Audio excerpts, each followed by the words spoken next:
Imagine living in a world where your wallet wasn't filled with metal coins or paper notes, but with small, sweet chocolate discs. It sounds like a child's fantasy, doesn't it? But what if I told you that at a certain point in history, there were those who believed chocolate could become an official currency in Europe? Picture merchants trading not bars of gold, but boxes of chocolate. Children looking with sparkling eyes at money that was also an irresistible treat. But at the same time, imagine the tension. How to maintain an economic system based on something so fragile, so perishable, so tempting? This is one of the most bizarre and fascinating stories in the monetary universe, an audacious, almost unbelievable attempt to transform the sweet symbol of European pleasure into the basis for serious transactions. An episode that mixes economy, culture, desire, and, of course, a touch of collective madness. And it is precisely this unlikely adventure that we are going to explore today, an experiment that revealed not only the limits of human creativity, but also the eternal dilemmas about what truly gives value to money. Stay until the end to discover how the chocolate currency marked its place in the most curious pages of economic history. Centuries ago, chocolate was not just a delicacy, it had conquered the heart of Europe. Imported from the Americas in the 16th century, it quickly ceased to be just a bitter, ritualistic drink of the Maya and Aztec peoples, becoming a symbol of luxury in European courts. In French and Spanish palaces, it was served in porcelain cups, surrounded by rituals that combined power, ostentation, and desire. But in the 18th century, chocolate was about to take an even bolder leap. As sugar became more accessible and cacao production grew, the idea of pressing chocolate into small discs, similar to coins, emerged. Initially, they were just party favors for aristocratic gatherings or symbolic keepsakes at noble weddings. However, amid metal coin crises, where copper and silver were scarce, some visionaries began to flirt with the possibility that these sweet discs could indeed circulate as money. Imagine a fair in Bavaria or Vienna where peasants arrived with sacks of potatoes and returned home with small brown chocolate coins. The scene may sound comical, but it made sense to those seeking alternative solutions in times of inflation or war. After all, if traditional money was quickly losing value, why not bet on something tangible, desired by all, and that carried with it a universal appeal? This reasoning reminded, in a way, of experiences with salt coins, cacao beans, and even shells in other cultures. Chocolate, therefore, entered into the same ancient logic, using what was collectively valued as a means of exchange.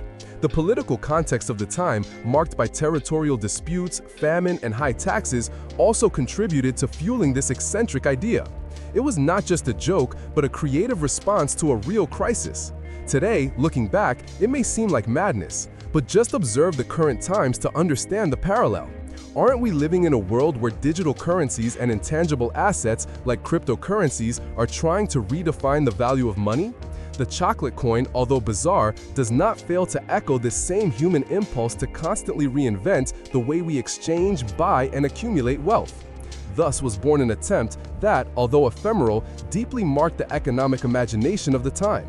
And it was in the aftermath that the most curious developments would arise. The use of the chocolate coin did not consolidate as an official system in great empires, but found space in regional niches and moments of crisis. Records indicate that in some local fairs, mainly during periods of copper scarcity, small chocolate coins were accepted in minor transactions, especially for quick exchanges of food or household items. Apparently, it worked well in short markets, with an immediate cycle. After all, chocolate did not have a long shelf life, and that, ironically, was its biggest problem. Unlike silver or gold, it melted in the heat, spoiled over time, and could be simply eaten. And that's where the human element comes into play. Many merchants complained that part of the circulating currency mysteriously disappeared. It was not theft, but temptation. Imagine a hungry child, seeing in the father's drawer not cold metal coins, but sweet discs ready to be devoured. Or even adults, in times of hunger, turning money into food. This factor undermined any attempt to consolidate chocolate as a solid economic base. Still, the cultural impact was enormous. The idea spread as a curiosity, and for a time, chocolate came to symbolize not only pleasure and luxury, but also an experiment in monetary innovation. It is no wonder that, centuries later, industries sweetened the memory of this episode by creating the famous chocolate coins, wrapped in gold paper, still popular during festive times like Christmas. Another interesting effect was the debate it generated among economists of the time. The question was, what truly gives value to money? Would it be durability, Collective acceptance? Human desire? Chocolate, in this sense, exposed the paradoxes of economics. If everyone agreed that it was money, it could work, until its physical nature showed the limits of the experience. Interestingly, the sweet currency anticipated dilemmas that would resurface on a global scale centuries later. Just look at digital assets and cryptocurrencies, intangible, volatile, yet sustained by a collective belief. The chocolate money, with its fragility, functioned almost like a laboratory prototype for us to reflect on how value is created and accepted. In the end, although it failed as an economic model, it left a lasting mark, and the symbolic impact might have been even greater than the practical one. Chocolate became consolidated as a cultural and economic symbol, not as a serious currency, but as a playful reminder that even the most solid systems can be born from unusual ideas. The story of chocolate money reminds us that economics has never been a rigid or unchanging field. On the contrary, it has always been a space for experimentation, creativity, and often attempts that seem absurd to modern eyes. But it is precisely in these attempts that we find profound lessons. The episode shows us that money is not just metal, paper, or digital code. It is, above all, trust. It is the collective belief that something, whether gold, cryptocurrency, or chocolate, can serve as a basis for exchange. Without that trust, no monetary system can be sustained.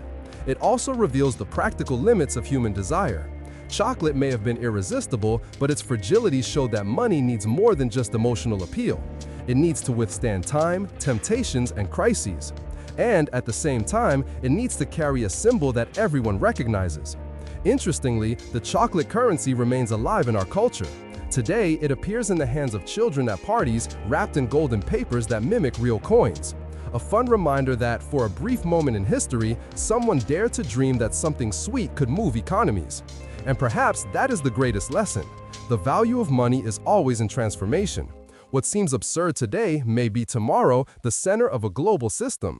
After all, who could have imagined that invisible digital files, cryptocurrencies, would be worth billions of dollars? The chocolate money was just a curious chapter in this long journey of humanity in search of new ways to represent value. So the next time you see a simple chocolate coin at Christmas, remember, behind that sweet treat is a real story of ambition, desire, and experimentation. A story that connects the past with the present and invites us to reflect on the future. And now I want to know from you, do you believe that something as unexpected as chocolate could one day be used as currency again? Share your opinion in the comments, subscribe to the channel, and continue with us on this journey through the most fascinating stories of money and economics. Until the next episode of The Enriching World.